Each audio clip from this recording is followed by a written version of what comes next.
여러분에게 약속드리겠습니다. 뻔한 영상을 만들지 않았습니다. 지금까지 어떤 영상에서도 볼 수 없었던 인터스텔라의 과학을 들려드리겠습니다. 이해를 위한 우리의 출발점은 중력 이상과 시공간의 왜곡입니다. 중력 이상 현상 덕분에 나사에 도착한 쿠퍼는 놀라운 이야기를 듣게 됩니다.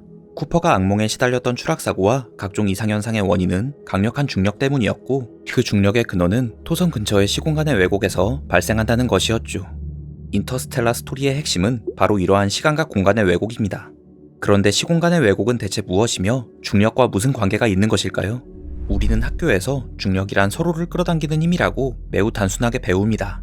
중력 덕분에 지구는 태양에 붙잡혀 지금 이 순간에도 원운동을 열심히 하고 있습니다. 하지만 태양이 지구를 어떻게 끌어당기는 걸까요? 태양이 지구를 끈으로 묶어서 빙빙 돌리는 것도 아닌데 말입니다. 이러한 중력의 전달 방식에 관한 의문은 아인슈타인의 일반 상대성 이론 덕분에 어느 정도 해결되었습니다. 아인슈타인은 먼저 2차원으로 표현된 질량과 에너지가 없는 평평한 우주를 상상해 보았습니다. 그리고 이곳에 무거운 물체가 놓이면 시간과 공간이 왜곡되고, 이러한 왜곡으로 인해 중력이 전달된다는 아이디어를 생각해냅니다. 그 덕분에 지구는 태양과 연결되어 있지 않아도 휘어있는 시공간상의 최단 거리를 따라 주변을 돌 수 있는 것입니다. 중력의 정체는 시공간의 왜곡이었습니다. 영화 속에서는 끊임없이 상대성 이론이 언급됩니다. 일반 상대성 이론의 핵심이 바로 중력과 시공간 왜곡의 관계이기 때문입니다. 하지만 우리 주변의 세상은 꽤 평평한 것처럼 보입니다. 시공간이 왜곡되었다는 증거는 일상에서 찾기 매우 어렵습니다. 아인슈타인도 관찰이 아니라 단지 머릿속의 생각만으로 시공간의 왜곡이 발생할 것이라고 예견했죠. 평범한 우리가 일반 상대성 이론을 쉽게 이해할 수 있는 실험은 1976년에 벌어졌습니다. 이 시기는 화성 주변에 바이킹호가 있었고, 이 우주선은 태양을 사이에 두고 지구에 전파 신호를 보냈습니다. 전파 신호의 속도는 언제나 일정하기 때문에 지구와 바이킹호 사이의 거리가 멀수록 신호를 받는 데 걸리는 시간도 늘어납니다. 따라서 바이킹호가 지구와 가까울수록 신호는 빠르게 도착하고, 지구와 멀어질수록 늦게 도착해야 할 것입니다. 하지만 실제로 우리는 약간 이상한 신호를 받았습니다. 예상보다 신호가 늦게 도착했을 뿐 아니라 이동 경로가 태양과 가까울수록 시간 지연은 더 심해졌습니다. 이런 지연이 발생하려면 지구와 우주선 사이가 예상보다 50km만큼 더 길어야 했습니다. 연구팀은 전파의 신호를 분석해서 공간이 휜 모양을 추정했고, 이것은 상대성 이론의 예측과 정확히 일치했습니다. 태양이 시공간을 왜곡했기 때문에 신호가 지구에 도착하는 시간이 길어졌던 것이죠. 중력은 실제로 시공간을 왜곡하며 우리는 일반 상대성 이론을 뒷받침하는 실험들을 이미 많이 했습니다. 그리고 언제나 상대성 이론이 옳았음을 확인했습니다. 영화에서는 일반 상대성 이론을 친절하게 설명해주는 장면이 있습니다. 바로 쿠퍼와 어린 머프의 대화입니다. 쿠퍼는 자신이 빛의 속도로 가거나 블랙홀처럼 중력이 강한 물체에 접근하면 머프보다 시간이 느려질 거라고 말합니다. 쿠퍼는 딸에게 상대성 이론을 가르치지 못했다고 브랜든에게 이야기하지만, 사실 이 한 문장에 아인슈타인의 특수 상대성 이론과 일반 상대성 이론의 핵심이 들어있습니다. 두 가지 상대성 이론에 관한 자세한 이야기는 다음 영상에서 확인해 주시고, 지금은 쿠퍼의 말처럼 중력이 클수록 시공간이 극도로 왜곡되어 시간이 느려진다는 사실만을 기억하면 됩니다. 극단적인 시공간의 왜곡을 눈으로 직접 관찰할 수는 없을까요?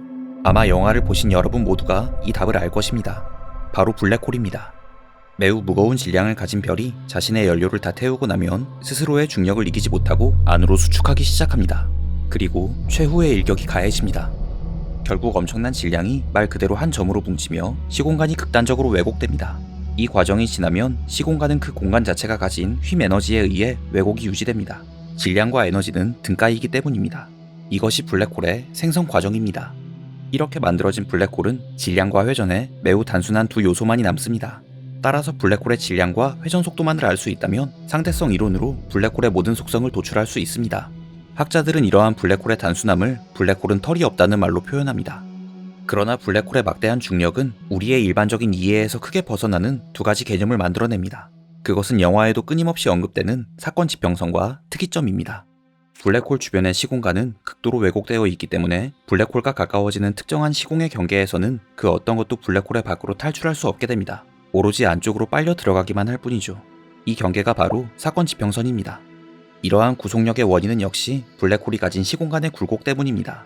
사건 지평선의 내부는 시간의 굴곡이 오로지 한 점을 향해 있기 때문에 빛조차 탈출이 불가능합니다. 만약 외부의 관찰자가 블랙홀의 사건 지평선에 가까이 다가가는 사람의 시계를 본다면 그 시계는 점점 느리게 흐르고, 사건 지평선에 도달하면 그 사람의 시계는 멈추게 됩니다. 그렇기 때문에 사건 지평선을 빠르게 통과하면 무사할 수도 있다고 말하는 로밀리는 쿠퍼에게 굉장히 무리한 요구를 하는 셈입니다. 로밀리가 이러한 제안을 하는 이유는 블랙홀의 특이점에 관한 정보를 얻기 위해서입니다. 그는 블랙홀이 조개라면 특이점은 진주라는 비유를 들며 특이점을 매우 중요하게 생각합니다. 물리학에서 말하는 특이점은 블랙홀 내부에서 시공간의 표면이 점을 이루어 무한히 왜곡되어 있는 아주 작은 영역입니다. 수학적 특이점은 사실 고등학교에서 충분히 많이 보았습니다. 단순한 유리함수가 특정 영역에서 값이 정의되지 않는다는 것을 배우죠. 블랙홀의 형태는 간단히 보자면 이 함수에 더 가깝습니다. 이 함수는 모든 점에서 함수값이 존재하지만 0에서는 미분이 불가능합니다. 이처럼 특이점의 개념은 수학적으로 존재합니다. 하지만 자연에 존재하는 블랙홀의 사건 지평선 너머를 관찰하는 것은 불가능합니다. 앞서 말했듯 빛이 탈출할 수 없기 때문입니다. 따라서 특이점이 정말로 존재하는지는 유보 상태에 있습니다. 인터스텔라의 로밀리처럼 학자들은 사건 지평선 너머를 정말로 관찰하고 싶어 합니다. 그리고 만약 블랙홀의 회전이 정말 빠르다면 사건 지평선이 사라지고 특이점이 노출될 것으로 예측하고 있습니다. 이것을 벌거벗은 특이점이라고 합니다. 하지만 자연적 상태에서 벌거벗은 특이점이 관찰되는 것은 학자들의 희망사항일 뿐입니다. 이러한 현상은 블랙홀의 회전이 빛의 속도보다 빨라야 한다는 것을 가정하므로 물리학 법칙을 위반하기 때문입니다. 그러므로 자연적 상태에서 벌거벗은 특이점이 관찰되는 사건은 없을 것으로 예상됩니다. 그렇기에 만 박사는 자연 법칙들은 벌거벗은 특이점을 금지한다고 말하는 것입니다. 학자들은 왜 특이점을 관찰하고 싶어 할까요? 특이점은 극단적인 중력이 아주 좁은 영역에서 발현되는 곳입니다. 따라서 두 이론이 통합된 양자 중력을 알아내는 최적의 장소인 셈입니다. 브랜든 교수의 칠판은 중력에 관련된 방정식들로 가득 차 있었지만 결국 방정식을 완성하지 못합니다. 블랙홀의 특이점에 관련된 정보를 얻을 수 없었기 때문입니다. 만 박사는 브랜든 교수가 상대성 이론과 양자역학을 통합하지 못했고 이를 해결하기 위해선 특이점에 관한 정보가 필요하다고 말합니다. 그래서 로밀리는 시공간에서 일어나는 양자의 행동에 관한 이론, 즉 양자 중력 법칙을 알아내기 위해 가르강튀아의 특이점을 보길 원하는 것입니다. 블랙홀이라는 이름을 처음 사용한 물리학자 존 휠러는 아인슈타인의 상대론과 양자 법칙의 화끈한 결혼이 완성되는 곳이 바로 특이점이라고 말했습니다. 칠판의 방정식은 놀란 감독과 함께 작업한 물리학자 킵손이 직접 채워 넣었습니다. 이 방정식은 미지의 장과 미지의 함수들, 그리고 라그랑지안의 미지의 상수를 추측한 후 양자적 효과를 라그랑지안 함수들의 적분으로 표현한 것입니다. 이제 우리는 거대한 블랙홀 가르강튀아에 관해 이야기할 수 있는 충분한 지식을 가졌습니다. 놀란 감독은 지구에서의 7년이 밀러 행성의 1시간이길 원했습니다. 블랙홀의 사건 지평선과 가까운 밀러 행성이 지구보다 시간이 61,320배 느리게 흐르길 바란 것이죠. 다시 말한다면 밀러 행성에서 쿠퍼의 시계가 단 1초 지날 때 지구의 시계는 17시간 2분이 지나야 합니다. 또한 사건 지평선의 둘레가 지나치게 크지 않기를 바랬습니다. 영화를 보는 어느 누구도 검은색 스크린만을 보기를 원하지 않을 테니까요. 킵손은 이를 고려하여 태양 질량의 1억 배이고 사건 지평선의 둘레는 10억 킬로미터인 가르강튀아를 만들어냈습니다. 또한 가르강튀아의 회전 속도가 최대값에 가까워야만 놀란 감독이 원하는 시간지체가 발생한다고 결론 내렸습니다. 블랙홀의 회전에 최대값이 있는 이유는 무엇일까요? 인듀어런스호가 가르강튀아의 사건 지평선 가장자리에 붙들려 있다면 가르강튀아가 빠르게 회전할수록 인듀어런스호의 속도 또한 빨라질 것입니다. 만약 가르강튀아가 충분히 빠르게 회전한다면 인듀어런스호의 속도는 빛보다 빨라질 수 있을지도 모릅니다. 하지만 이런 일은 일어날 수 없습니다. 앞에서 얘기했듯이 빛보다 빠르게 이동할 수 없다는 물리학 법칙이 이것을 금지하기 때문입니다. 따라서 가르강튀아의 둘레인 15km를 빛의 속도로 나누면 가르강튀아의 궤도 주기는 1시간이라는 결론이 나옵니다. 또한 가르강튀아는 밝게 빛나는 고리를 가지고 있습니다. 이 고리는 가르강튀아가 주변의 별을 강력한 중력으로 끌어당겨 산산조각 낸 후 자신의 궤도에 편입시켜 만들어낸 것입니다. 이것을 강착 원반이라 부릅니다. 그런데 이렇게 만들어진 원반은 가르강튀아의 원반과 많이 달라 보입니다. 우리가 흔히 보는 블랙홀의 이미지들은 원반이 하나인데 가르강튀아의 원반은 위아래와 앞뒤로 두 개의 원반이 있는 것처럼 보입니다. 조금 혼란스러운 사실을 먼저 말하자면 가르강튀아의 원반은 하나가 맞습니다. 대체 하나의 원반이 어떻게 두 개처럼 보일 수 있을까요? 이 질문의 해답 역시 중력에 의한 시공의 왜곡에 있습니다. 우리가 많이 보아왔던 블랙홀의 이미지는 중력에 의한 왜곡 효과인 중력 렌즈의 효과를 고려하지 않고 그렸기 때문에 하나의 원반만이 표현되어 있습니다. 블랙홀의 중력 렌즈 효과를 고려하면 매우 재밌는 현상이 벌어집니다. 바로 블랙홀 뒤에 존재하는 원반을 관찰할 수 있는 것이죠. 블랙홀의 사건 지평선에서는 빛이 탈출할 수 없기 때문에 원반 뒤를 볼 수 없다고 생각하기 쉽습니다. 마치 사물의 뒤를 볼 수 없는 것처럼 말입니다. 그러나 블랙홀 뒤에 숨겨진 원반에서 나오는 빛의 일부는 휘어진 시공간을 따라 이동하기 때문에 우리의 눈에 도달할 수 있습니다. 블랙홀을 비스듬하게 관찰했을 때 사건 지평선의 위아래에 보이는 원반은 모두 블랙홀 뒤에 있는 디스크의 절반입니다. 휘어진 위아래의 디스크가 합쳐져 마치 원형처럼 보이는 것입니다. 상황을 더 자세하게 살펴보겠습니다. 뒤쪽의 디스크에서 위쪽 방향으로 왜곡되는 빛은 다음과 같은 형태로 우리에게 도달합니다. 따라서 위에 보이는 원반은 원래의 디스크에 비교했을 때 좌우로 잡아당겨진 것처럼 보이게 됩니다. 블랙홀의 아래로 굴절되는 빛은 좌우가 반전되며 조금 작아집니다. 약간 위에서 블랙홀을 관찰하고 있기 때문입니다. 이런 상황에서 빛이 어떻게 우리의 눈에 도달하는지를 잘 생각해 보신다면 왜 좌우가 반전되어야 하는지 이해하실 수 있을 겁니다. 블랙홀을 바라보는 각도에 따라 디스크에서 나오는 빛은 다른 방식으로 왜곡됩니다. 따라서 블랙홀 뒤의 디스크가 사건 지평선의 위아래에서 관찰되는 현상은 우리가 블랙홀을 특정 각도에서 바라볼 때만 발생합니다. 지금 이 영상을 천천히 재생하시면서 인듀어런스 호가 블랙홀의 주위를 회전할 때 원반이 왜 이렇게 보여야 하는지 생각해 보시면 좋겠습니다. 중력 렌즈의 기묘한 특성을 보여주는 장면은 또 있습니다. 그것은 바로 웜홀입니다. 여기 사과 하나가 있습니다. A 지점에 있는 개미가 B로 내려가려면 사과의 표면을 따라서 가야 할 것 같습니다. 하지만 개미가 사과를 갉아먹으며 수직으로 내려간다면 어떨까요? 이것이 웜홀의 기본적인 발상입니다. 우리는 공간을 갉아먹는 방법을 모르지만 중력이 시공간을 왜곡할 수 있다는 것은 알고 있습니다. 만약 두 지점의 공간을 극도로 왜곡하고 특이점을 봉합할 수만 있다면 우리는 지름길을 만들어낼 수 있습니다. 결국 웜홀의 기본 개념도 블랙홀과 마찬가지로 시공간의 왜곡입니다. 그렇기 때문에 인터스텔라에서 보여주는 웜홀의 주변에서도 중력 렌즈로 인해 기이한 일이 벌어집니다. 이를 이해하기 위해 먼저 웜홀의 표면에서 어떤 일이 일어나고 있는지 살펴보겠습니다. 우리가 블랙홀이나 웜홀의 궤도를 따라 돌고 있다면 이보다 뒤에 있는 항성에서 나온 빛의 일부는 휘어진 시공간의 영향을 받습니다. 따라서 중력의 영향을 받지 않을 때보다 더 아래쪽에 있는 것처럼 보입니다. 또한 평소에 우리의 눈에 도달하지 않는 위쪽 방향으로 향한 빛도 휘어져서 우리의 눈에 도달할 수 있습니다. 우주선이 웜홀의 궤도를 따라 돌면 이런 현상이 연속적으로 일어나고 하나의 별이 마치 두 개로 나뉘어져 서로 반대 방향으로 이동하는 것처럼 보입니다. 이 경계를 아인슈타인 고리라고 부릅니다. 웜홀의 내부에서는 매우 복잡한 중복이 발생합니다. 반대편에 있는 한 별에서 여러 방향으로 퍼지는 빛의 다발이 웜홀의 왜곡된 시공을 타고 우리의 눈에 여러 번 들어오기 때문입니다. 이처럼 인터스텔라의 웜홀은 중력 렌즈의 요소를 고려해서 구현되었습니다. 인터스텔라에 등장하는 웜홀은 실제로 존재할 수 있을까요? 로밀리의 설명을 들으면 웜홀의 기본 원리는 매우 쉬워 보입니다. 하지만 우리가 존재하는 공간을 구부리고 씻고 봉합하는 것은 정말로 어렵습니다. 시공간의 봉합 주술을 극적으로 해냈다고 하더라도 웜홀의 굴곡을 계속 유지하려면 막대한 양의 에너지가 필요한 데다가 별난 문제도 존재합니다. 웜홀을 향해 빛을 쏜다면 빛은 웜홀의 내부 속으로 빨려 들어간 후 반대쪽으로 발산되어야 합니다. 이 말은 중력이 반대로 작용해야 한다는 뜻입니다. 중력이 반대로 작용하기 위해서는 마이너스의 질량과 에너지를 가진 무언가가 필요합니다. 학자들은 이 무언가를 별난 물질이라고 부릅니다. 별난 물질이 실험적으로 존재하는 것은 확인되었지만 충분한 양의 별난 물질이 웜홀의 안에 존재할 수 있는지는 아직 미지수입니다. 게다가 충분한 양의 별난 물질을 모았다고 가정해도 우리는 여전히 웜홀을 만들기 어려울 것 같습니다. 차원에 관한 지식이 턱없이 모자라기 때문입니다. 시공간이 왜곡된다는 사실은 근본적으로 시공간이 어떤 또 다른 공간에 놓여 있어야 함을 의미할 수도 있습니다. 학자들은 이러한 개념에 진지하며 더 높은 차원의 공간을 초공간이라고 부릅니다. 인터스텔라에서는 5차원의 존재들에 관한 이야기가 자주 등장합니다. 5개의 차원 중 4개의 차원은 우리가 쉽게 이해할 수 있습니다. 3개의 차원은 우리가 일반적으로 이해하는 공간의 차원이며 4번째 차원은 시간이기 때문입니다. 그리고 마지막으로 5번째 차원은 3개의 공간 차원이 놓이는 초공간입니다. 초공간은 우리의 3차원 공간에서 관찰될 수 없으며 초공간이 몇 개의 차원을 가졌는지는 다소 논쟁의 여지가 있습니다. 이처럼 현재의 우리는 웜홀이 실제할 수 있는지에 관한 지식이 부족하기에 인터스텔라에서는 미래의 우리가 웜홀을 열어놓았다는 상상력을 발휘했습니다. 그리고 미래의 존재들이 쿠퍼에게 준비한 것은 또 있습니다. 바로 큐브입니다. 그러나 큐브를 이야기하기 전에 하나의 문제를 더 해결해야겠습니다. 어떻게 쿠퍼는 특이점으로 떨어졌는데도 살아남았을까요?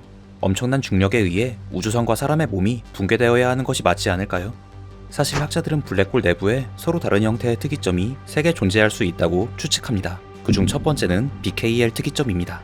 블랙홀 초기에 형성된 저명태의 특이점은 매우 불안정합니다. 따라서 내부로 무언가가 들어오면 엄청난 변화를 겪습니다. 이렇게 형성된 것이 바로 BKL 특이점이며 블랙홀의 가장 내부에 존재합니다. 이곳에 도달하면 쿠퍼는 분명히 생존할 수 없을 것입니다. 시간이 지나 블랙홀이 더 많은 것들을 집어삼키면 또 다른 특이점이 생길 수 있습니다. 쿠퍼의 뒤로는 수많은 입자들이 매우 빠르게 떨어지면서 시공간이 또다시 왜곡될 수 있습니다. 이렇게 형성되는 특이점을 안으로 떨어지는 특이점이라고 합니다. 마지막 특이점은 밖으로 날아가는 특이점으로 불립니다. 쿠퍼보다 먼저 블랙홀에 떨어진 입자들의 일부는 위쪽으로 산란하여 얇은 층을 이룰 수 있습니다. 오래된 블랙홀이라면 이 두 가지 특이점이 더 만들어질 수 있고 이들과 만난다면 살아남을 가능성이 있습니다. 쿠퍼는 가르강튀아에 들어가면서 안으로 떨어지는 특이점보다 빠르게 낙하하며 밖으로 날아가는 특이점과 만나기 직전에 가까스로 탈출합니다. 이제 쿠퍼는 밖으로 날아가는 특이점 근처에 있는 큐브로 들어갑니다. 큐브는 타스의 말처럼 시간이 하나의 물리적 차원으로 존재하는 곳입니다. 이 말을 이해하기 위해 먼저 시간의 차원을 표현하는 방법에 관해 말해보겠습니다. 과학자들은 시간과 공간을 함께 시각화하기 위해 약간의 속임수를 활용합니다. 우리가 사는 공간은 3차원이므로 시간의 차원까지 추가하는 것을 상상하기 어렵기 때문입니다. 이를 위해 먼저 공간을 2차원으로 압축하는 작업을 합니다. 우리는 이런 작업을 정말 잘 알고 있습니다. 사진은 3차원 공간을 2차원 평면으로 변환한 것입니다. 공간상에서의 운동을 충분히 찍은 후 시간을 하나의 축으로 삼아 사진을 나열하면 두 개의 공간 차원과 한 개의 시간 차원이 합쳐진 시공간의 모형을 만들 수 있습니다. 시간 차원을 이해하기 위해 공간 차원의 설명을 일부 포기하는 셈입니다.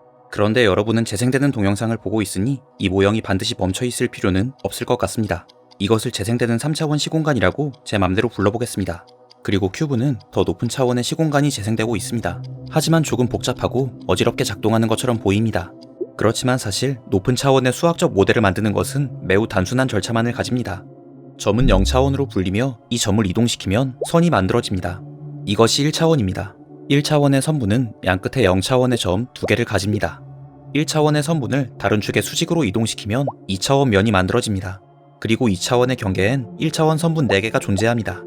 다시 새로운 축에 수직으로 면을 이동시키면 3차원 입체인 육면체를 만들 수 있습니다. 입체의 경계에는 2차원의 면 6개를 가지게 되죠. 그럼 4차원은 어떻게 만들까요? 앞에서 했던 것처럼 3차원 입체를 또 다른 축으로 이동시키면 됩니다. 이것은 마치 육면체 안에 작은 육면체가 들어있어 보입니다. 하지만 분명히 말하자면 이것은 착시 현상일 뿐이며 육면체가 한 축으로 이동한 것에 불과합니다. 물론 그렇게 보이기 위해 최적의 각도를 찾아내긴 했지만 말입니다. 그래도 약간의 부연 설명만 덧붙이면 육면체 안에 작은 육면체를 갖는 형태를 4차원 초입방체라고 할 수도 있겠습니다. 이것을 테서렉트라고 부릅니다.